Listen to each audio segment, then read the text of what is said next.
அனைவருக்கும் வணக்கம். சிறுகதை. கதையின் தலைப்பு புத்திசாலி படகோட்டி. ஓர் ஊரில் ஒரு ராஜா இருந்தார். வெளிநாட்டு பொருட்கள் மீது ராஜாவுக்கு ஆசை. அந்த ஊருக்கு 4 கப்பல்கள் வந்தன. கப்பலில் ஒரு புகழ்பெற்ற வியாபாரி இருந்தார். கப்பல் நிறைய வெளிநாட்டு பொக்கிஷம் இருந்தன. வியாபாரி அரண்மனைக்கு வந்தார். அவருக்கு அறுசுவை விருந்து வைத்தார் ராஜா.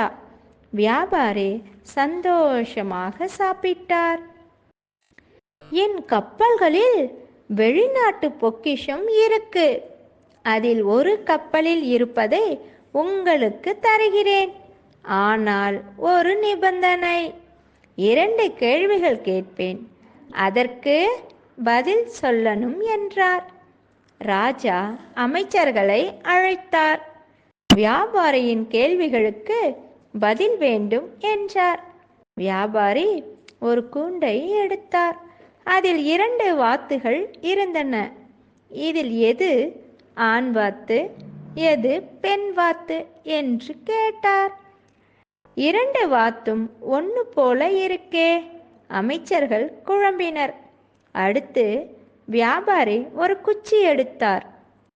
மேலே இருந்து கீழே வரை ஒரே மாதிரி இருந்தது. இந்த குச்சியின் முன்பக்கம் எது, பின்பக்கம் எது என்று கேட்டார். இப்போ 2 கேள்விகளுக்கும் பதில் வேணும். அமைச்சர்களால் பதில் சொல்ல முடியவில்லை. முழித்தனர். ராஜா உத்தரவு போட்டார். இந்த 2 கேள்விக்கும் பதில் வேணும். தண்டோரா போடுங்கள். நம் நாட்டுக்கு ஒரு வியாபாரி வந்திருக்கார். அவர் கேட்கிற கேள்விகளுக்கு சரியான பதில் சொல்லணும். சரியாக பதில் சொல்லிவிட்டால் பெரிய பரிசு. நாட்டுக்கு இளவரசர் இளவரசி ஆகலாம். டும் டும் டும் டும் என தண்டோரா போட்டாங்க.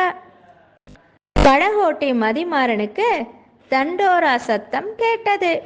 அமைச்சர்களுக்கு பதில் தெரியவில்லையா? இந்த வாய்ப்பை விடக்கூடாது மனசுக்குள் நினைத்து கொண்டார். அடுத்த நாள் அரசவைக்கு போனார். ராஜாவுக்கு வணக்கம். வியாபாரி கேட்ட கேள்விக்கு நான் பதில் சொல்றேன். ஆனா அதுக்கு எல்லாரும் ஆறு ஓடும் கரைக்கு வரணும் என்றார் படகோட்டி. எல்லாரும் ஆறு ஓடும் கரைக்கு வந்தார்கள். வியாபாரியிடம் இருந்து கூண்டை படகோட்டி வாங்கினார். வாத்துகளை வெளியே எடுத்தார். கரையில் நிற்க வைத்தார். ஒரு வாத்து முதலில் தண்ணீரில் இறங்கியது. இந்த வாத்து தான் ஆண் வாத்து என்றார் படகோட்டி. அது எப்படி உனக்கு தெரியும் என்று ராஜா கேட்டார். ராஜா, ஆண் வாத்து தான் தண்ணீரில் முதலில் இறங்கும். படகு ஓட்டும்போது பல தடவை பார்த்து இருக்கேன். அதனால இந்த வாத்துதான் ஆண் என்றார் படகோட்டி. எல்லாரும் ஆச்சரியமாக பார்த்தனர். படகோட்டி அந்த குச்சியை வாங்கினார். சட்டென குச்சியை தண்ணீரில் வீசினார். அந்த குச்சியில் மூழ்கி இருப்பது அடிப்பகுதி, மேலே மிதப்பது நுனிப்பகுதி என்றார் படகோட்டி. இந்த படகோட்டி சொன்ன 2 பதில்களும் சரி. நீங்க ஜெயிச்சிட்டீங்க. நான் சொன்னபடி பொக்கிஷங்களை தந்துடுறேன் என்றார் வியாபாரி. ராஜாவுக்கு ஒரே சந்தோஷம். நானும் கொடுத்த வாக்குறுதியை காப்பாற்றணும். படகோட்டி மதிமாறன் இன்று முதல் இளவரசர் என அறிவித்தார் ராஜா. இருந்தாலும் ராஜாவுக்கு ஒரு குழப்பம்.